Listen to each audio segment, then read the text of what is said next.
देर रात को हुए भयानक सड़क हादसे में 2 लोगों की मौत हो गई। एक बेकाबू डीटीसी बस ने एक पुलिस कांस्टेबल समेत 2 लोगों को रौंद दिया, जिसमें दोनों की ही मौत हो गई। तेज रफ्तार बस लोगों को रौंदते हुए डिवाइडर पर चढ़ गई, जिसके बाद पुलिस ने अब ड्राइवर को हिरासत में लिया है। लेकिन ये पूरा वाकया सामने आता है, डीटीसी बस जिसकी रफ्तार बेकाबू हो जाती है और किस तरीके से लोगों को कुचलते हुए आगे बढ़ती है, जिस हादसे में 2 लोगों की मौत की खबर है। बर्तन मार्केट के ठीक सामने एक बड़ा हादसा हुआ है। अनियंत्रित बस एक खंबे से टकराई है और जिसके बाद किस तरह की तस्वीरें हैं वो हम आपको दिखा दें। ये जो खंबा है वो आपको यहाँ पर नजर आएगा। तमाम सारे पुलिस वाले जो हैं वो भी आपको यहाँ पर नजर आएंगे और मॉनेस्ट्री मार्केट के ठीक सामने की हम तस्वीरें दिखाते हैं। ये जो खंबा है जिसको स्टैंड की तरह काम किया जाता है, ये रास्ता बताता है या फिर तमाम तरह के जो पोस्टर हैं वो लगाए जाते हैं। और बस जब इस खंबे से टकराती है तो आप यहाँ पर देख पाएंगे जो कांच के टुकड़े हैं वो नजर आएंगे और किस तरह से रोड पर ये पूरा खंबा जो है वो आपको यहाँ पर पसरा हुआ नजर आएगा, टूट कर गिर गया है और जिसके चलते जो यातायात है वो भी प्रभावित हुआ है। हालांकि जिस तरह से पूरी घटना हुई है और अनियंत्रित बस की चपेट में कुछ लोग भी आए हैं जैसी जानकारी मिली है और जिस तरह से ये जो गाड़ी है गाड़ी को भी काफी ज्यादा नुकसान पहुंचा है।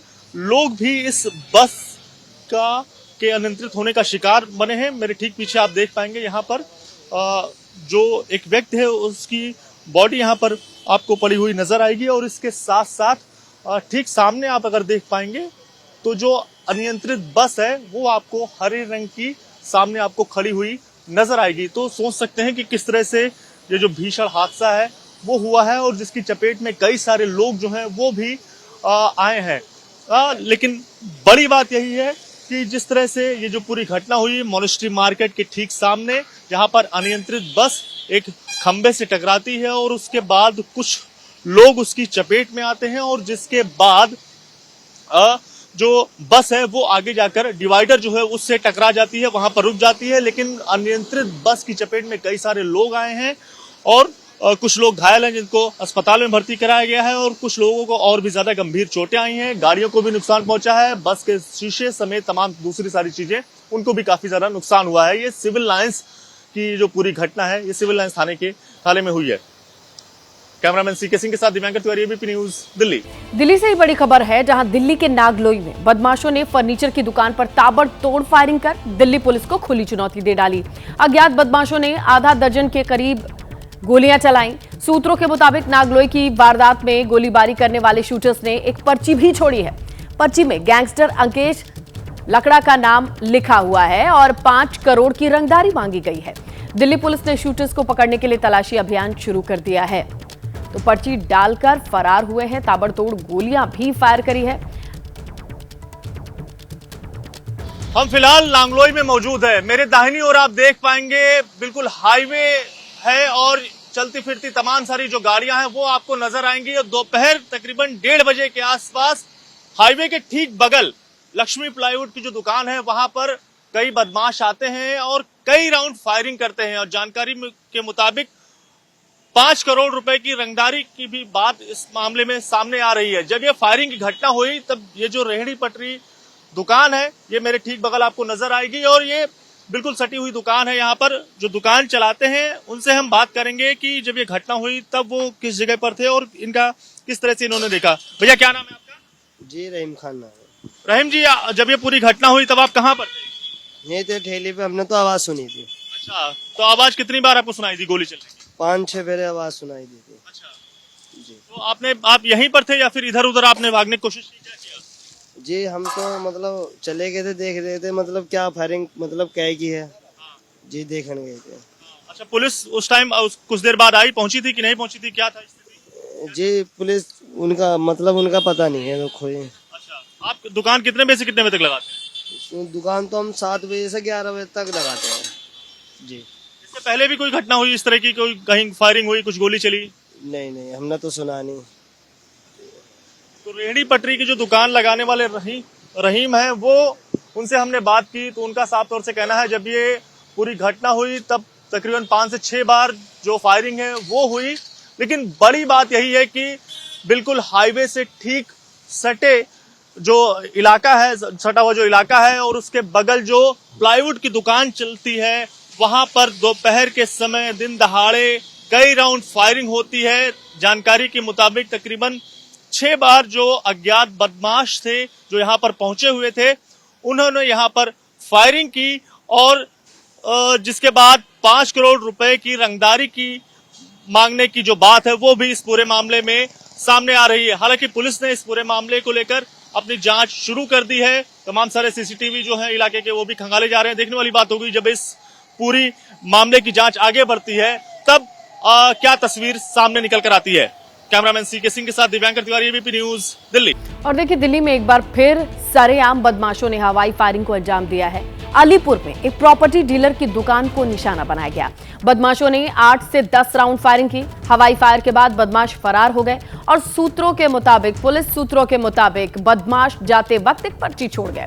पुलिस ने सीसीटीवी को अपने कब्जे में लेकर जांच शुरू कर दी है। सीसीटीवी फुटेज के आधार पर अब इनके धरपकड़ की कोशिश की जाएगी। लेकिन एक और मामला जहां पर पर्ची छोड़कर फायरिंग करके व्यापारी को परेशान या धमकाना, ये मकसद।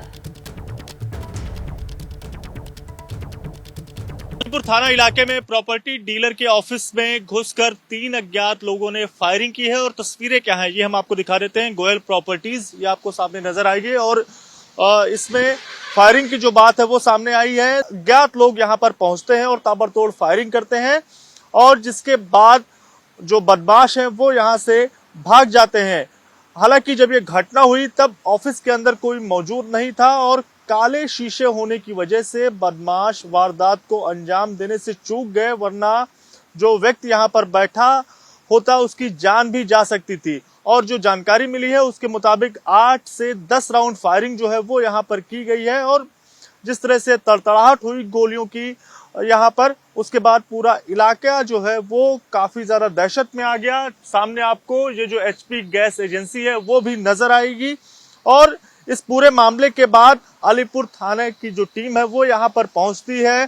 सीसीटीवी फुटेज के आधार पर इस पूरे मामले की जो लेकर जांच जो है वो पुलिस ने आगे शुरू कर दी है। लेकिन अब तक इस मामले में किसी का नाम नहीं सामने आया है। हालांकि जो जानकारी मिली है उसमें यह भी बात सामने निकल कर आ रही है कि जब हमलावर यहां पर फायरिंग करने आए थे उस दौरान फायरिंग करने के बाद उन्होंने एक पर्ची भी यहां पर छोड़ी है। देखने वाली बात होगी कि तमाम सारे सीसीटीवी फुटेज के आधार पर NH-44 के बगल में जब यह फायरिंग की घटना हुई है तो पुलिस जब इस पूरे मामले की तफ्तीश करेगी तब किस तरह की चीजें जो है वो सामने निकल कर आती हैं। कैमरामैन सीके सिंह के साथ दिव्यांकर तिवारी, एबीपी न्यूज, दिल्ली। चलिए आगे बढ़ते हैं और अमेरिकी राष्ट्रपति चुनाव का जिक्र करते हैं। मतदान में चंद घंटे ही बचे हैं। अमेरिका की जनता आज तय कर देगी कि उसका अगला राष्ट्रपति कौन होगा। अमेरिका के 19 करोड़ मतदाता नए राष्ट्रपति का चुनाव करेंगे। 7 करोड़ से अधिक मतदाता पहले ही मतदान कर चुके हैं। मुकाबला कमला हैरिस डोनाल्ड ट्रंप के बीच में है। निगाहें सबकी इन्हीं पर टिकी हैं कि इस बार के चुनाव में 7 स्विंग राज्यों पर क्या सामने आएगा। इन राज्यों में जिसने जीत दर्ज की वही राष्ट्रपति की कुर्सी तक पहुंचेगा, व्हाइट हाउस तक पहुंचेगा। राष्ट्रपति चुनाव के लिए मतदान की शुरुआत भारतीय समय के मुताबिक 4:30 बजे शाम को शुरू हो जाएगी। बुधवार को सुबह 10:30 पर यह वोटिंग खत्म होगी, जिसके बाद बुधवार दोपहर 2:30 बजे तक एग्जिट पोल आएंगे। जबकि नतीजों की अगर आप बात करें तो गुरुवार भारतीय समय के मुताबिक 5:30 से रिजल्ट आने शुरू हो जाएंगे। जीत के लिए अमेरिका की आप बात करें तो 538 इलेक्टोरल वोट्स चाहिए होते हैं, जिनमें कुल वोट हैं, जबकि जीत के लिए आपको 538 में से 270 वोट चाहिए होते हैं।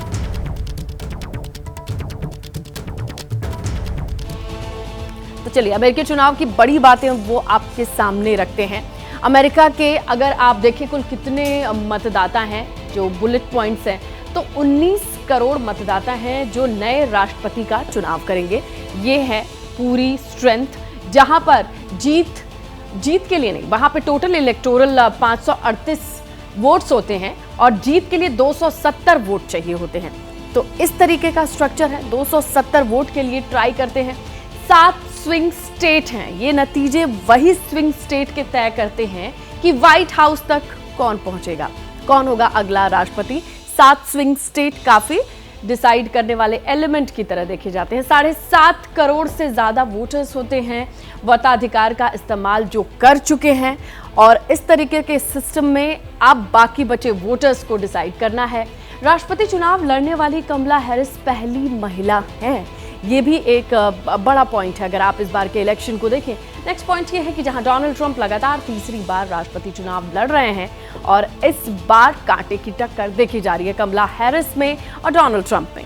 आने वाले 4 सालों के लिए अमेरिका और विश्व की दिशा तय होने की घड़ी आ गई है। अमेरिका में नए राष्ट्रपति को चुनने के लिए आज मतदान शुरू हो जाएगा, जिसके बाद तय हो जाएगा कि अगला अमेरिका का सुपर बॉस कौन होगा। इस समय हम वॉशिंगटन डीसी में व्हाइट हाउस के ठीक सामने हैं। राष्ट्रपति चुनाव के मद्देनजर व्हाइट हाउस और आसपास के इलाकों में सुरक्षा कड़ी कर दी गई है। देख सकते हैं कि इस तरह के मेटल बैरिकेड्स यहाँ लगाए गए हैं।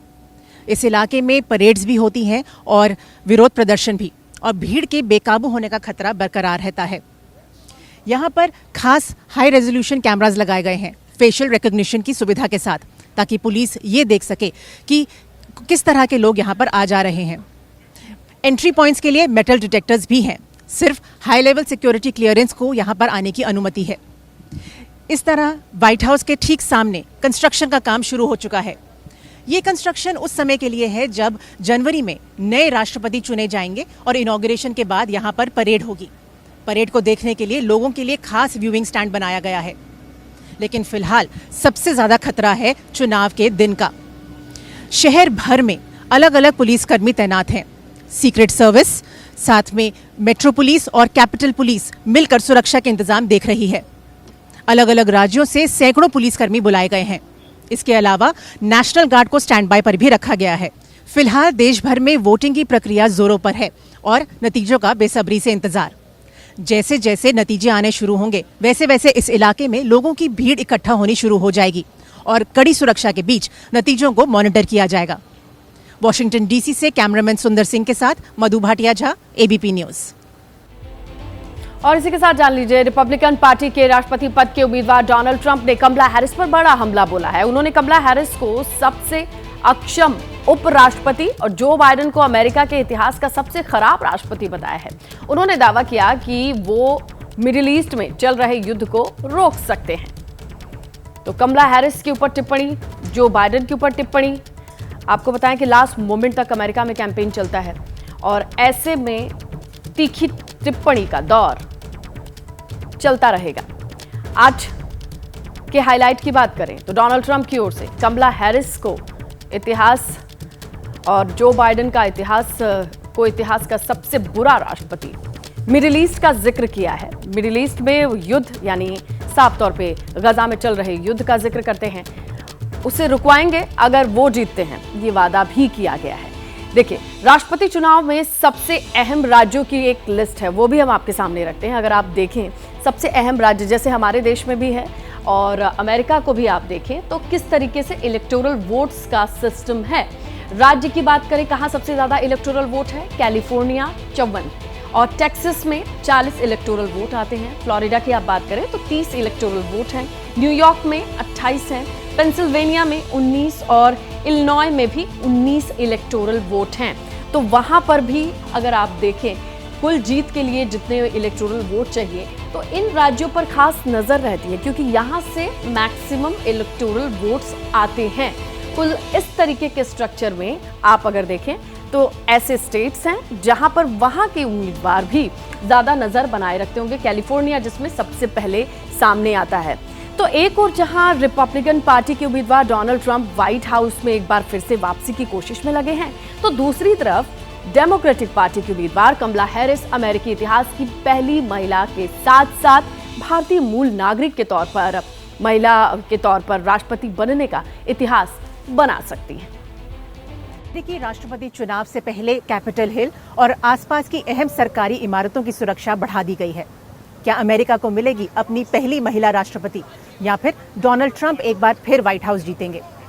ये वही कैपिटल हिल है जहां जनवरी में औपचारिक रूप से अमेरिका के नए राष्ट्रपति का चयन होता है। सांसद इस कैपिटल हिल बिल्डिंग में इकट्ठा होते हैं और पूरी तरह से गिनती की जाती है इलेक्टोरल कॉलेज वोट्स की, जिसे सर्टिफिकेशन कहा जाता है। आशंका ये है कि अगर नतीजे डोनाल्ड ट्रंप के खिलाफ आते हैं तो उनके समर्थक क्या करेंगे। इन्हीं कैपिटल हिल ग्राउंड्स में पिछले चुनाव के बाद जो हिंसा भड़की थी उसकी यादें अब भी ताज़ा हैं।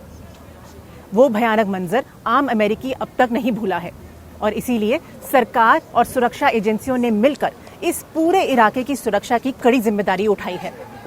हालांकि सर्टिफिकेशन जनवरी में होता है, लेकिन चुनाव के दिन जिस तरह से लोगों की भावनाएं और तनाव बढ़ा हुआ होता है, उसके मद्देनजर इस पूरे इलाके की सुरक्षा को कड़ी करना अहम हो जाता है।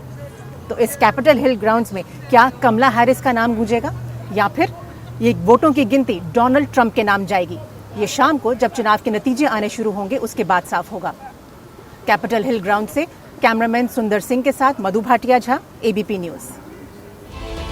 तो देखिए, आप कुल 19 करोड़ वोटर्स तो हैं, लेकिन 19 करोड़ का डिवीजन भी है। किस तरीके से बटे हैं वहां के वोटर्स, जरा उस पर भी नजर डालते हैं। किन किन समुदायों से ये वोटर आते हैं। देखिए, लैटिनो वोटर्स की अगर आप बात करें तो इनकी संख्या 15% है। ये कुल वोटर्स में से 15% शेयर रखते हैं अगर लैटिनो वोटर्स का आप जिक्र करें। और अश्वेत जो वोटर हैं उनकी फीसदी 14 के करीब है और एशियाई वोटर्स 6.1% हैं। इसके अलावा अगर आप आगे बढ़ें, भारतीय मूल के वोटर वो हैं 1.15%। ये है भारतीय मूल के वोटर्स की स्ट्रेंथ।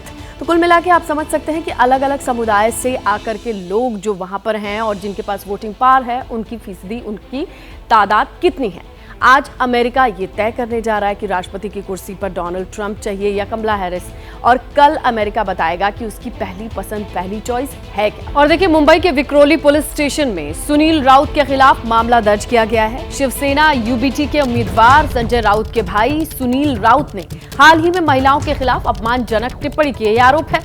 और यही आरोप शिवसेना शिंदे गुट के सुवर्णा करंजे ने लगाया है। संजय राउत के भाई सुनील राउत विक्रोली विधानसभा से तीसरी बार शिवसेना यूबीटी के उम्मीदवार भी हैं, लेकिन महिलाओं के खिलाफ आपत्तिजनक टिप्पणी को लेकर के उनके खिलाफ विक्रोली स्टेशन पर मामला दर्ज कराया गया है। और देखिए, एबीपी न्यूज एक और बड़ा खुलासा करने जा रहा है, जहां कनाडा के ब्रॉम्पटन शहर में हिंदू सभा मंदिर पर खालिस्तानियों के हमले की तस्वीरें आप सभी ने देखी। लेकिन इस हमले में कनाडा के पुलिस डिपार्टमेंट का एक ऑफिसर भी मौजूद था, जो खुद सादी वर्दी में खालिस्तान का झंडा उठाए हुए था। ऐसे में पूरे मामले पर जब एबीपी न्यूज ने कनाडा के पुलिस डिपार्टमेंट से उनका जवाब मांगा, तो कनाडा के पुलिस डिपार्टमेंट ने एबीपी न्यूज को बताया और कबूल किया कि खालिस्तान का झंडा उठाए हरिंदर सिंह सोही उन्हीं का ऑफिसर है, जिसे उन्होंने अब निलंबित कर दिया है। तो भारत में खालिस्तान का बीज बोते बोते कनाडा में ही खालिस्तान का एक वट वृक्ष सा बन चुका है, कहा जा सकता है। इस वट वृक्ष को कैसे वहां की सरकार खाद पानी दे रही है। अपनी सियासी जमीन बचाने के लिए जस्टिन ट्रूडो कनाडा की राष्ट्र नीति जिसे कहा जाता है, उसे भी तार तार करने से चूक तो नहीं रहे हैं। बताएंगे कैसे उम्मीदों का एक देश आज आतंकियों के लिए स्वर्ग सा बन गया है। एक एक सबूत और दस्तावेज की शक्ल में आपके सामने पेश होने जा रहा है। एबीपी न्यूज की खास पेशकश, आतंक का अड्डा ऑपरेशन कनाडा, सुपर एक्सक्लूसिव आपके लिए।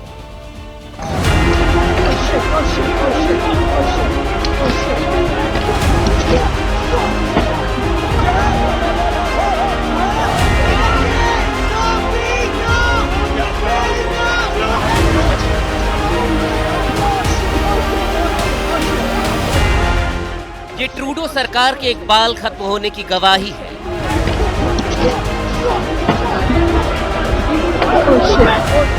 उदारवाद और मानवाधिकार के झंडा बरदार जस्टिन ट्रूडो के राज में कनाडा का खालिस्तानीकरण हो चुका है।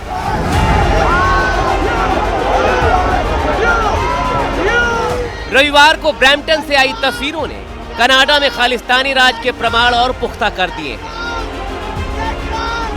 जो जस्टिन ट्रूडो हिंदू मंदिर पर हमले के बाद घड़ियाली आंसू बहा रहे हैं, ये उन्हीं की खोदी नींव है जिसपे खालिस्तानियों ने अपना किला खड़ा कर दिया है।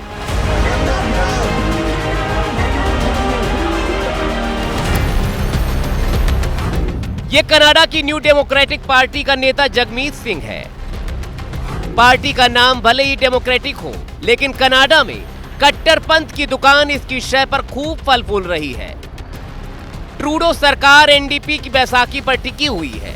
सरकार बचाने के लिए ट्रूडो किस कदर खालिस्तान के चरण चुंबक बने हुए हैं, इसकी बानगी भी देख लीजिए। वाघा बॉर्डर पर पाकिस्तानी जवान के साथ 3 और शख्स भी मौजूद हैं। सबसे बाईं तरफ आसमानी रंग की टी शर्ट में मौजूद इस शख्स का नाम परवकर सिंह दुलाई है। पाकिस्तान की जमीन पर खड़ा ये शख्स कनाडा में कई भारत विरोधी अभियानों की अगुवाई कर चुका है। कनाडा में खालिस्तान को धार देने वाले परवकर सिंह दुलाई एनडीपी नेता जगमीत सिंह का यार है। परवकार सिंह की जगमीत सिंह को आइसक्रीम खिलाने वाली तस्वीर कभी न पिघलने वाली दोस्ती की गवाही है। आतंकी परवकर के आतंकी कनेक्शन की जानकारी कनाडा सरकार को भी है। आतंकी फंडिंग के आरोप में कनाडा सरकार ने परवकार सिंह को नो फ्लाई लिस्ट में डाल दिया है। कनाडा सरकार ने बाकायदा प्रेस रिलीज जारी कर कहा है, फ्लाइट में परवकर सिंह की मौजूदगी आतंकी खतरा बढ़ा सकती है। आतंकी संगठन बब्बर खालसा भारत को लेकर कनाडा तक बैन है, लेकिन परवकर सिंह बब्बर खालसा की जैकेट पहनकर बेखौफ घूमता है। सरकार की शय के बिना यह संभव नहीं है।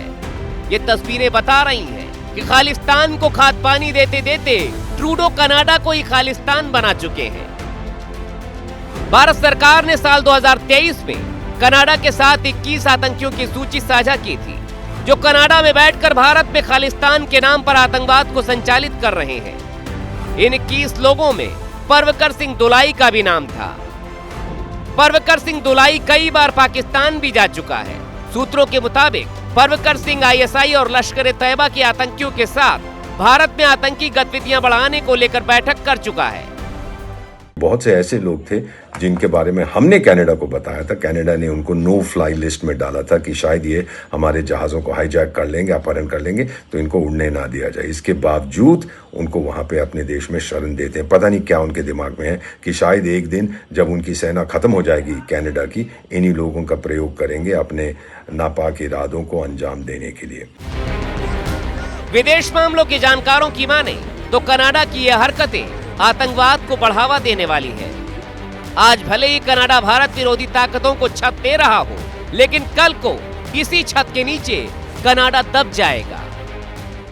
देखिए कनाडा किस तरह से खालिस्तानी आतंकियों के लिए एक सेफ हेवन है, एक सेफ पनाहगाह है, उसकी एक तस्वीर आपको हम लोग दिखाते हैं। ये आप देखिए, एक व्यक्ति है जो कि ये वो बता रहा है कि उसके ऊपर भारत में ये आरोप है कि वो आतंकियों को पनाह देता है, aiding Sikh militants and hiding weapons. उस व्यक्ति के साथ देखिए कनाडा ने क्या करा। कनाडा का ये आपको हम लोग दिखाते हैं आतंकी चेहरा।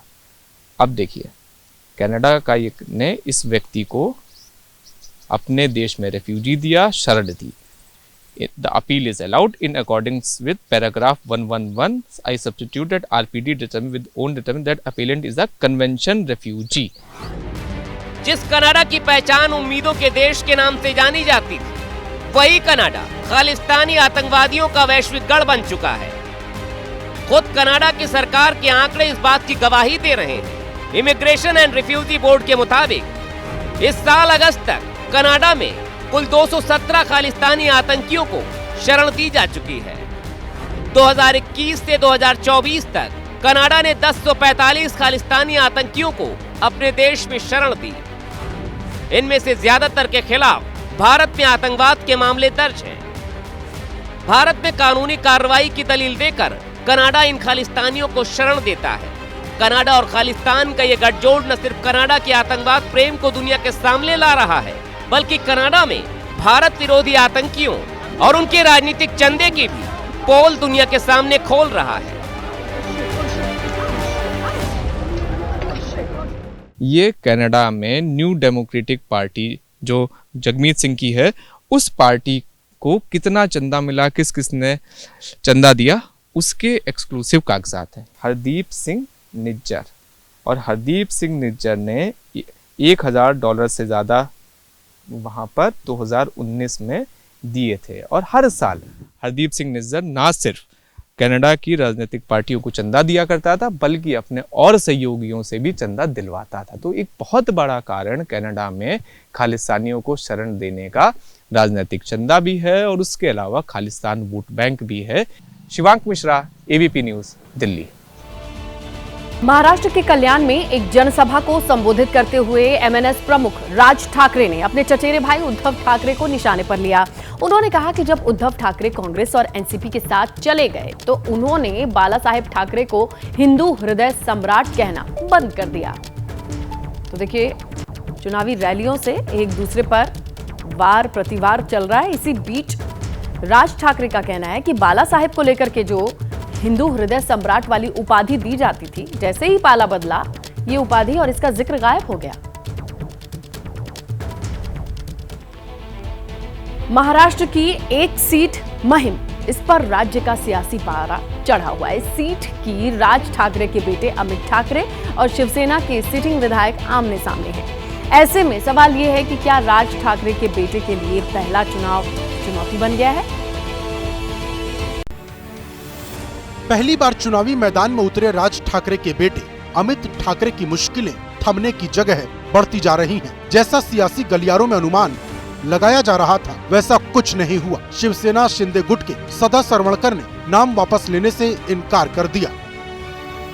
मैं विड्रॉ करने के बाद अमित जी का चुन के आना मुश्किल है। पहले खबर आई सदा सरवणकर मान जाएंगे। शिंदे गुट की तरफ से सरवणकर को एमएलसी और मंत्री पद जैसे ऑफर भी दिए गए। सरवणकर ने सीएम शिंदे से मुलाकात से पहले इसके संकेत भी दिए, लेकिन ऐसा हुआ नहीं। शिंदे से मिलकर सरवणकर बाहर आए। एबीपी न्यूज से बात करते हुए सरवणकर ने जो कहा वो मुंबई के नए ठाकरे की मुश्किल बढ़ाने वाला था।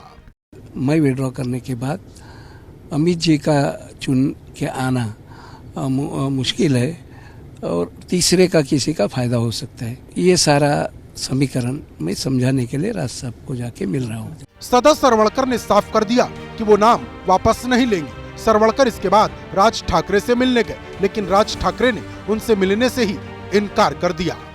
राज साहब के पास गए थे। राज साहब का हम लोग बहुत इज्जत करते हैं, लेकिन उन्होंने बताया कि मुझे मिलना ही नहीं है और आपको अगर खड़ा रहना है तो आप खड़ा रहो। अब माहिम का महाभारत जोरदार होना तय है।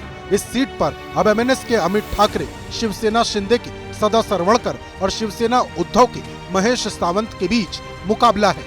त्रिकोणीय लड़ाई से माहिम सीट इस वक्त मुंबई की सबसे हॉट सीट बन गई है। अब देखना है बाजी कौन मारता है और कौन पीछे रह जाता है।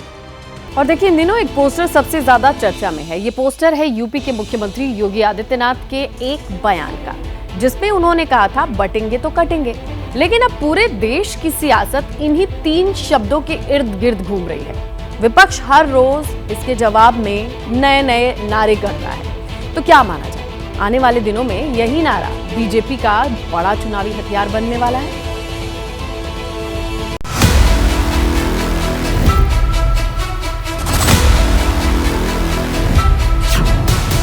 कटेंगे तो कटेंगे।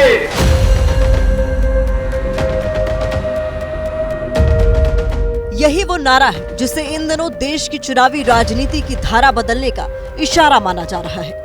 कटेंगे तो कटेंगे। आप देख रहे हैं ना, बांग्लादेश में देख रहे हो ना, वो गलतियां यहाँ नहीं होनी चाहिए। कटेंगे तो कटेंगे, एक रहेंगे तो नेक रहेंगे। उत्तर प्रदेश के मुख्यमंत्री योगी आदित्यनाथ ने 26 अगस्त को जब आगरा में वीर दुर्गादास राठौड़ की प्रतिमा के अनावरण के मौके पर बटोगे तो कटोगे का नारा दिया था, तब उनके दिल में क्या था ये तो पता नहीं, लेकिन उनकी बात बीजेपी नेताओं की जुबान पर चढ़ने लगी। सुरक्षित हिंदू, संगठित हिंदू, बटोगे तो कटोगे। हम डिवाइड करके नहीं, हम सबको जोड़ करके शासन करना चाहते हैं और इसलिए कह रहे हैं कि बंटना नहीं है। योगी के नारे को पहले बीजेपी के नेताओं ने दोहराया, फिर कुछ ही दिन बाद उस पर संघ ने भी मुहर लगा दी। समाज की एकता एक हम जाति, भाषा, प्रांत के अगर भेद से हम करेंगे तो हम कटेंगे।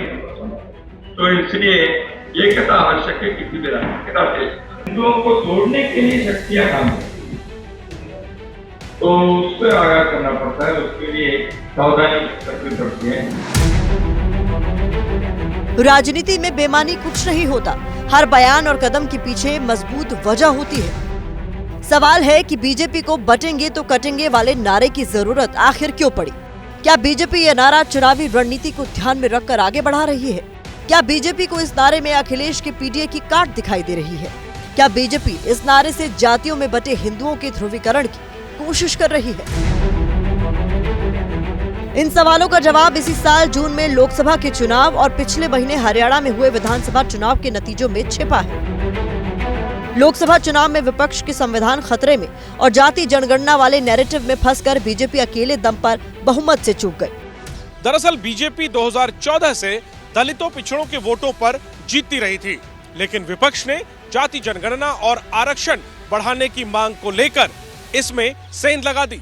लोकसभा चुनाव के बाद से ही संघ और भारतीय जनता पार्टी अपने बिखरे हुए वोट को इकट्ठा करने का तरीका खोज रहे थे। इसी बीच बांग्लादेश में हिंदुओं पर हुई हिंसा को लेकर योगी आदित्यनाथ ने बयान दिया, बटोगे तो कटोगे, जिसे भारतीय जनता पार्टी अपने जीत का मंत्र मान रही है। इसका प्रमाण मिला हरियाणा में, जहां प्रचार के दौरान योगी आदित्यनाथ अपनी हर रैली में बटोगे तो कटोगे वाला नारा दोहराते रहे और बीजेपी ने पहले से ज्यादा सीट लाकर बहुमत की सरकार बना ली। बटोगे तो कटोगे, एक रहोगे तो नेक रहोगे, कोई माई का लाल आपका बाल बांका नहीं कर पाएगा। योगी आदित्यनाथ ने हरियाणा में 14 सीट पर प्रचार किया। उन्होंने हिंदुओं को एकजुट होकर देश के लिए वोट देने की अपील की और बीजेपी ने योगी के प्रचार वाली 14 में से 9 सीट जीत ली। इस आंकड़े के मुताबिक योगी के प्रचार का स्ट्राइक रेट 60% से ज्यादा रहा और उसके बाद से ही बीजेपी बटोगे तो कटोगे के नारे को चुनावी धार दे रही है और विपक्ष इस पर भड़का हुआ है।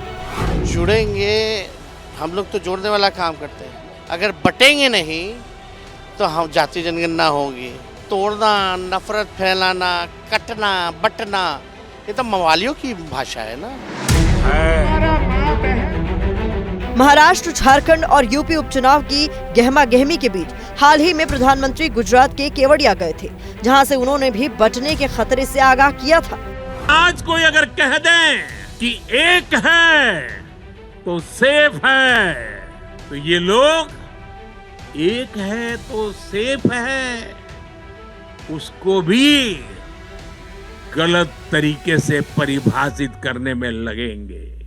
जो लोग समाज को बांटना चाहते हैं, उन्हें देश की एकता अखर रही है। प्रधानमंत्री ने बटेंगे तो कटेंगे का नारा बेशक नहीं लगाया, लेकिन उनकी बातों को भी योगी के नारे पर मौन सहमति के तौर पर देखा गया। सवाल है कि क्या नारों में वाकई चुनाव जितवाने की ताकत होती है?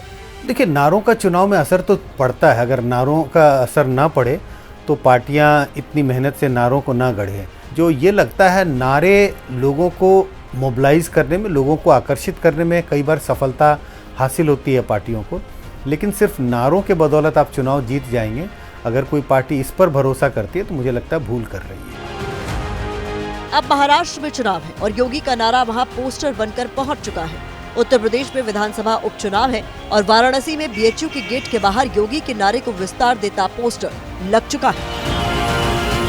और देखिए, छठ का महापर्व आज से शुरू हो गया है। हर कोई अपने घर पहुंचना चाहता है। छठ पर्व को लेकर रेलवे स्टेशन पर यात्रियों की भारी भीड़ देखने को मिल रही है। आनंद विहार रेलवे स्टेशन से बलराम पांडे की रिपोर्ट देखिए। छठ पर्व को लेकर रेलवे स्टेशनों पर यात्रियों की भारी भीड़ देखने को मिल रही है। इस वक्त हम आनंद विहार रेलवे स्टेशन पर मौजूद हैं और आप देख सकते हैं कि भारी संख्या में जो पैसेंजर हैं वो रेलवे स्टेशन पर पहुंच रहे हैं। उनकी व्यवस्था में लगातार जो आरपीएफ के जवान हैं वो तैनात किए गए हैं। साथ ही यहां पर एलईडी स्क्रीन लगाई गई है ताकि जो यात्री यहां पर पहुंच रहे हैं उन्हें पता चल सके कि उनकी ट्रेन कितने बजे किस प्लेटफॉर्म पर लगेगी, ताकि वो उस प्लेटफॉर्म पर पहुंचकर अपनी ट्रेन पकड़ सके।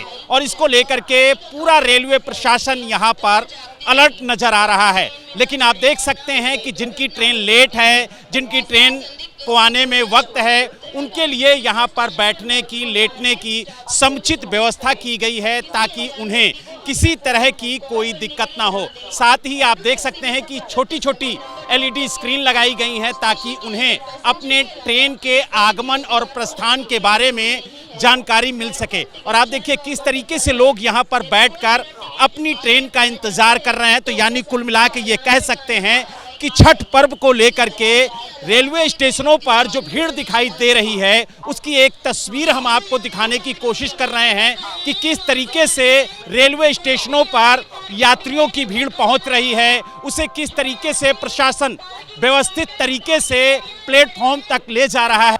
और इस भीड़ को देखकर आप भी अंदाजा लगा सकते हैं कि रेलवे स्टेशनों पर किस तरीके से भीड़ पहुंच रही है। और स्थिति यह है कि ट्रेनें कम हैं, भीड़ ज़्यादा है और यही वजह है कि जो प्रशासन है वो भी पूरी तरह से मुस्तैद नजर आ रहा है। दिल्ली से वीडियो जर्नलिस्ट सुनील कुमार के साथ बलराम पांडे, एबीपी न्यूज़।